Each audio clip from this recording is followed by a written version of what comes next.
नमस्कार मित्रों, एक ऐसी दीवार जिसे बनाने के दौरान लगभग 4 लाख लोगों की जान चली गई थी। जिस दीवार को बनाने में 2000 साल लगे थे।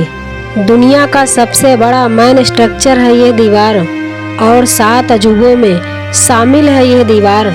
सैकड़ों लड़ाइयों की गवाह रही है यह दीवार। मजबूती और वास्तुकला का बेजोड़ नमूना है यह दीवार। आखिर इसे द ग्रेट वॉल क्यों कहा जाता है? इसे चीन ने कब और क्यों बनाया था और क्यों इस दीवार को बनाने की जरूरत हुई थी? इतने सालों की मेहनत के बावजूद भी ये दीवार क्यों एक फेल प्रोजेक्ट मानी जाती है? तो आइए मित्रों, इन सब के बारे में विस्तार से जानते हैं। The great wall of China दुनिया की सबसे लंबी दीवार है। इसकी लंबाई 21,196 किलोमीटर है।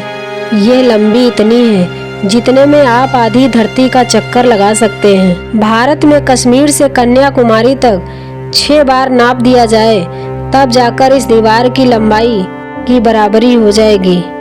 इससे आपको पता चल गया होगा कि यह दीवार कितनी लंबी होगी।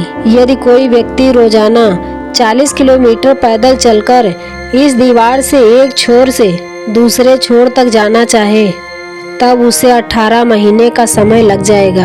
यही कारण है कि आज तक सिर्फ 3 लोग ही इस पूरी दीवार का भ्रमण कर पाए हैं। यह दीवार कोई सीधी दीवार नहीं है और ना ही एक बार में यह पूरी दीवार बनाई गई थी, बल्कि यह कई टुकड़ों में मिलकर बनी है। आज भी इस दीवार के कई हिस्से एक दूसरे से पैरेलल हैं। कई जगह यह दीवार ईंटों से बनी है तो कुछ जगहों पर यह ग्रेनाइट और पत्थरों से बनी हुई है। यह दीवार चीन के उत्तरी भाग में बनी है। यह बर्फीले रेगिस्तान से लेकर येलो नदी तक जाती है। इस दीवार को चीन के लोग स्टोन ड्रैगन कहते हैं, यानी पत्थर का एक ड्रैगन जो विदेशी आक्रमणकारियों से उनकी मदद करता है। साल 1987 में इस दीवार को यूनेस्को ने वर्ल्ड हेरिटेज साइट का दर्जा दिया था। इस दीवार का काफी हिस्सा ऊंची पहाड़ियों के बीच बना है।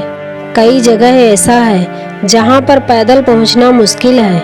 ऐसे में एक सवाल आता है कि सैकड़ों हजारों साल पहले इस दीवार को किस तरह से बनाया गया था।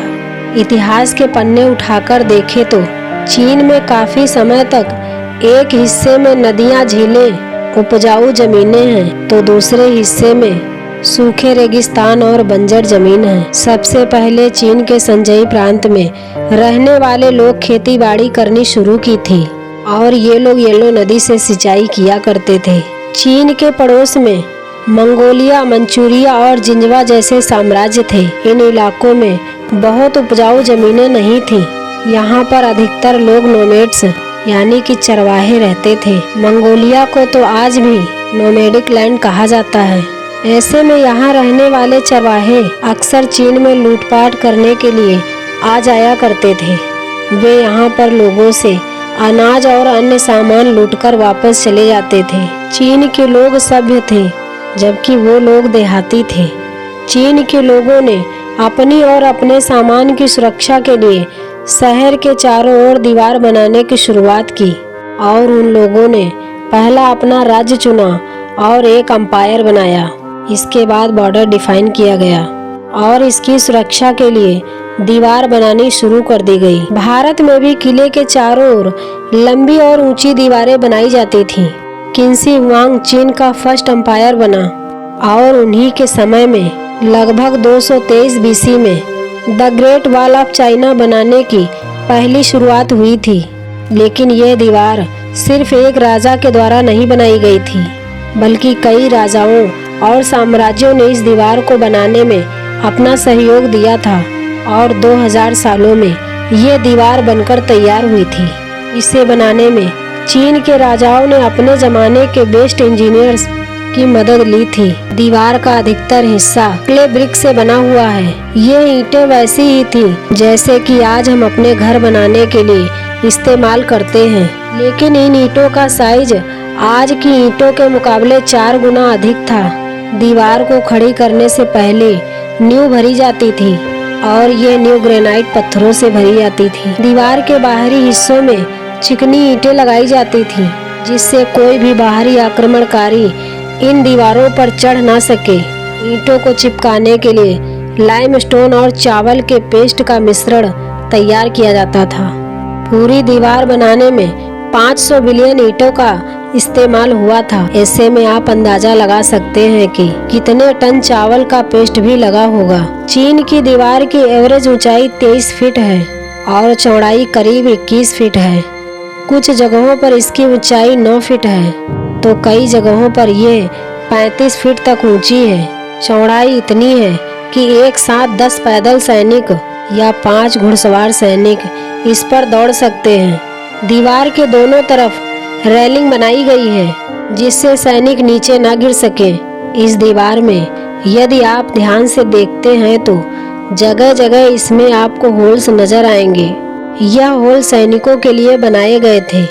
इन होल्स में से सैनिक दुश्मन सेना पर तीरों की बौछार करते थे। तोप और बंदूक गोली भी इसमें लगा दिए जाते थे। इसके अलावा हर 100 मीटर की दूरी पर एक वॉच टावर भी देखने को मिलेगा। वॉच टावर पर चढ़कर सैनिक दुश्मन पर नजर रखते थे। यदि दिन के समय कोई खतरा महसूस होता तो सैनिक झंडा फहराते थे और रात के समय आग जलाकर सिग्नल देते थे। वॉच टावर के नीचे एक कमरा होता था जहां 25 सैनिक रह सकते थे। सैनिक खाना खाने और आराम करने यहाँ आते थे। पूरी चीन की दीवार में ऐसे 25 वॉच टावर आपको देखने को मिलेंगे। यदि कोई भी दुश्मन नजदीक आता या फिर दीवार पर चढ़ने की कोशिश करता तो सैनिक उस पर बड़े बड़े पत्थर फेंक देते थे। थोड़ी ऊंचाई से देखने पर यह दीवार किसी सांप जैसी लगती है। कहा जाता है इस दीवार में कई सुरंग और खुफिया दरवाजे भी बने हैं।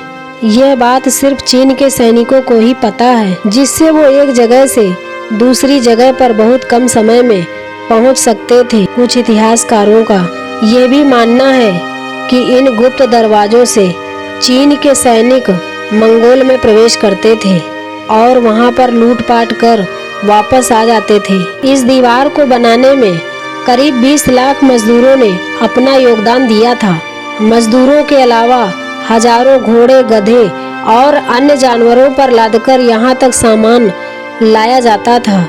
इस दीवार को दुनिया का सबसे बड़ा कब्रिस्तान भी कहा जाता है, क्योंकि इस दीवार को बनाते समय लाखों मजदूरों की जान चली गई थी। कुछ थकान के कारण तो कुछ भूखमरी के कारण तो कुछ एक्सीडेंट में मारे गए थे। दीवार बनाते समय कई मजदूरों ने पहाड़ी से नीचे गिरकर अपनी जान गंवा दी थी। आंकड़ों के मुताबिक 4 लाख मजदूरों की मौत इस दीवार को बनाते समय हो गई थी और उन मजदूरों को पास के शहर तक भी नहीं लाया गया था। दीवार के बराबर में ही गड्ढा खोदकर मजदूरों की लाश को वहीं पर दफन कर दी जाती थी, इसीलिए इसे सबसे बड़ा कब्रिस्तान भी कहा जाता है।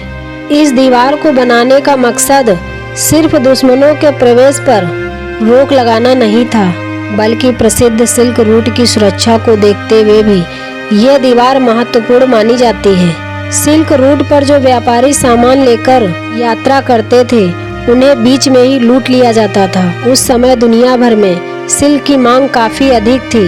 सिल्क रूट से व्यापारियों की सुरक्षा को ध्यान में रखते हुए भी यह दीवार बनाई गई थी। इस दीवार को बनाने में मजदूरों के साथ जेल में बंद मुजरिम, आम लोग, सैनिकों और फोर्स लेबर को काम में लगा दिया जाता था। काम जल्दी खत्म करने के लिए कई राजाओं ने तो मजदूरों पर खूब जुल्म और अत्याचार भी किए थे।